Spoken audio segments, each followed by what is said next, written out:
coalition Benno Bokk Yakaar et la grande majorité présidentielle du département de Mbour s'est réunie aujourd'hui au nom du coordonnateur départemental de l'APR, je veux nommer le ministre El Hadji Mariou, empêché.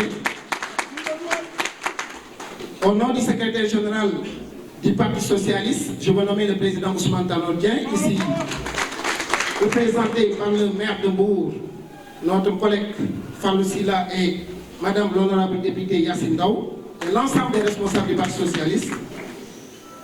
On s'est également réunis au nom du président Moustapha Niasse, représenté par les responsables de l'AFP du département ici présents.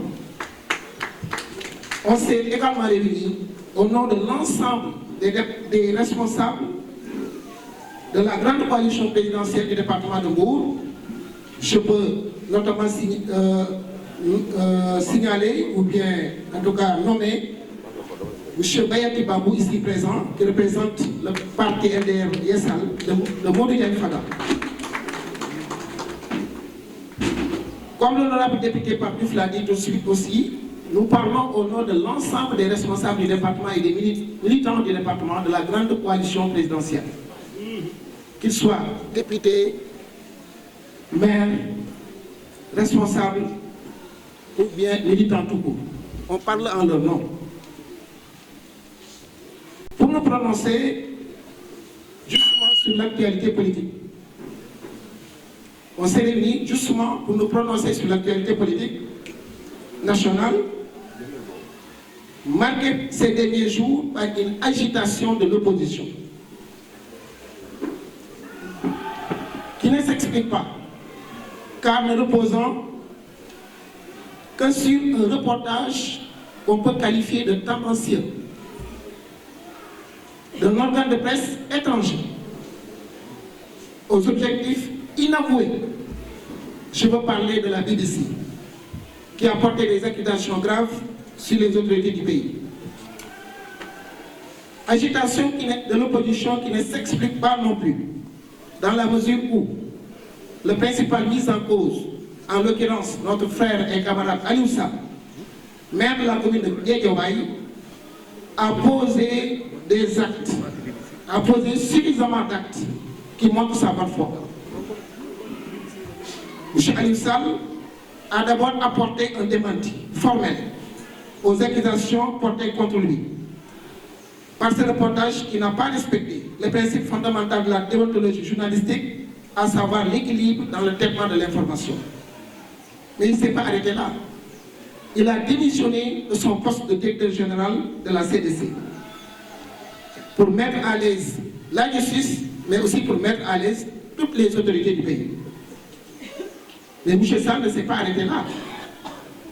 Il a fait recours au livre saint, le Coran, pour jurer devant Dieu et devant les hommes de sa bonne foi. Mais il ne s'est pas arrêté là non plus. Il s'est mis à la disposition de la justice. Donc voilà 4 actes forts que le principal mis en cause a posé. Il a apporté un démenti formel. Il a démissionné de son poste pour mettre à l'aise des autorités. Il a juré devant le Coran, qui est le plus cher pour tout musulman. Mais aussi, il s'est mis à la disposition de la justice pour que la vérité puisse éclater. Donc, on ne comprend pas pourquoi l'opposition s'agite autant. Cette agitation ne s'explique pas aussi, dans la mesure où le président de la République lui-même a posé des actes forts, montrant qu'il n'y a pas une seule personne au Sénégal qui se soucie, mieux que lui, de la sauvegarde de nos ressources naturelles, notamment le pétrole et le gaz. Comment le président a montré cela? D'abord, au niveau de la Constitution, le président a proposé, lors du référendum qui a été plébiscité par le peuple, il a proposé que les ressources naturelles n'appartiennent pas seulement à l'État, mais que ces ressources appartiennent à la nation entière. Voilà un acte fort posé par le président. Dans ce même combat pour la sauvegarde de nos ressources naturelles, le président n'a-t-il pas mis en place le comité d'orientation stratégique du pétrole et du gaz communément appelé COS Petrogaz, dont des membres de la société civile devront siéger. Et l'une des missions principales du COS Petrogaz, c'est de renforcer les actions de l'initiative pour la transparence dans les industries extractives, ITE, normes auxquelles le Sénégal a souscrit de manière souveraine, sous l'ère du président Macky Sall. L'ITE impose au Sénégal, qui s'y oblige, de publier systématiquement tous les contrats pétroliers qui peuvent aujourd'hui être consultés sur le site du gouvernement ou bien sur le site de l'ITE. Voilà une autre preuve qui montre la bonne foi du président Macky Sall.